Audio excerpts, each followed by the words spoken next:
and I'm fixing to get to the topic about Drew Allar, but Miller Moss, USC quarterback, he got benched partly the season, and he has made his way to Louisville. What's my thoughts on this? Well, at first initial thoughts, Louisville should be good with this quarterback. Like they should be pretty good. I'm not, and I mean, the other day, me and one of my brothers were having a conversation about, what we thought Louisville's going to look like next year. And I mean, really, and I think this is true, we're not truly going to know what these teams are going to look like next year until we get to about July or August and summer, there in the summer, fall, whatever camp you want to call it, when that starts taking place. That's when you finally get an idea of like, okay, here's the teams that are going to be really good. Here's the teams that aren't going to be really good. So it's going to be interesting to see how this plays out for Miller Moss. This guy, if you watched him play at USC, I think he's a great quarterback. I think he is able to make some throws that not a lot of guys are willing to put to risk and throw. I like him, and I think he's able to be mobile enough that if he needs to scramble and make a play, he can go make a play for you. I would say, as far as his build, is a lot like Bryce Young, and so he's a little bit smaller and not, he's not a big guy, and so he's going to be interesting to watch throughout the remainder of the season.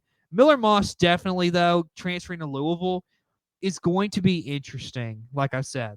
And I mean, it's not like he's traveling to a tough conference. Honestly, you're going to an easier conference than where you were at the Big Ten. So, depending on Louisville's schedule, they could be really good next year.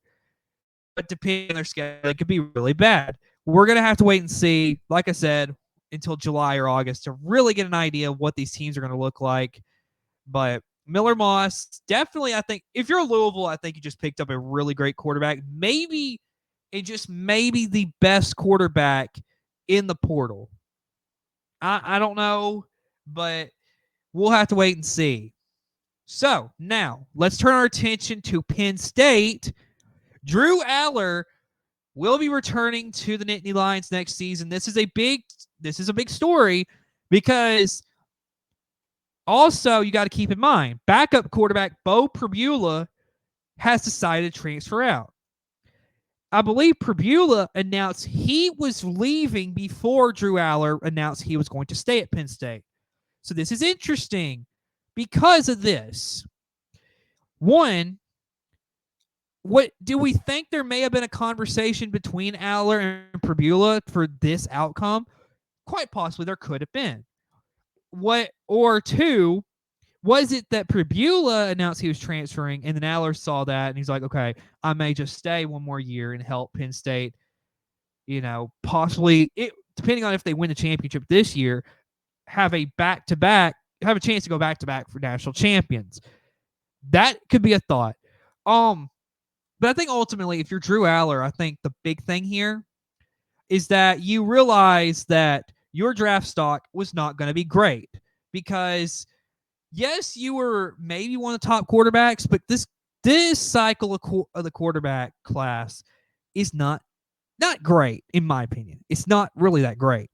And so this was an opportunity for him to go back to college and maybe gain a little bit more experience, but also improve on some of the things that he struggled with.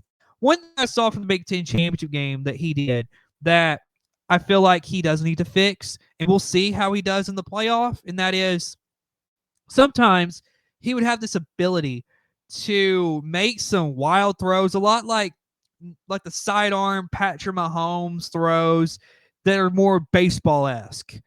But then he would try some of those against Oregon, and it would just he'd shoot it way over the head of his receiver, or it was way too short.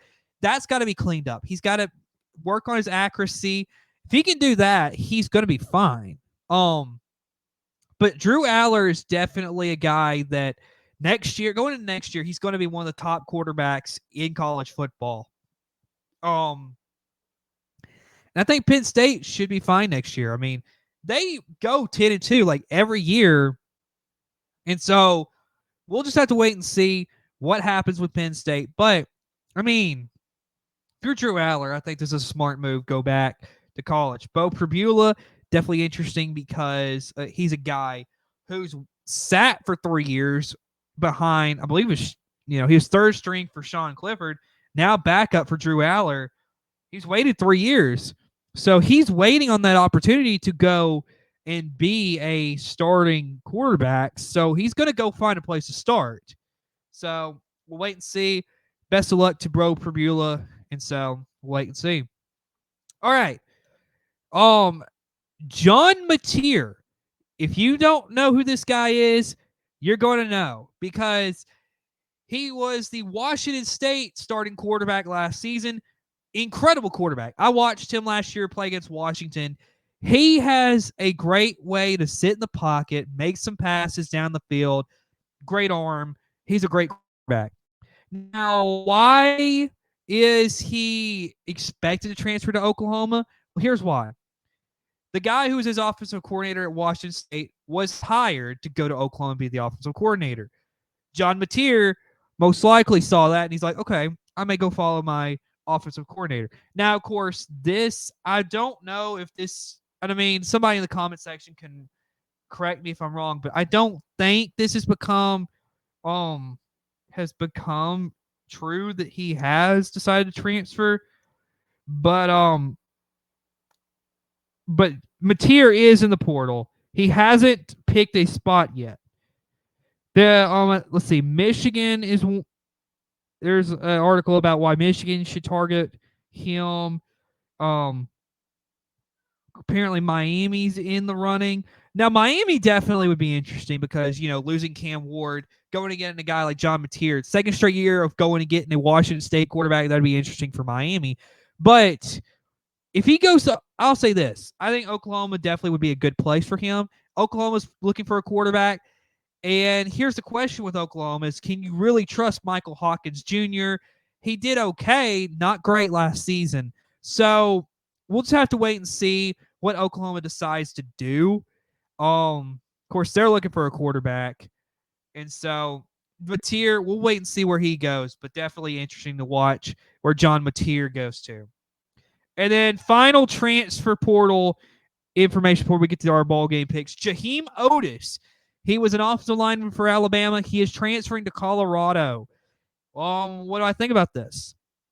Well, first off, I feel like if you're Colorado, this is something you've been waiting for, is to get a guy who could be really good on the offensive line.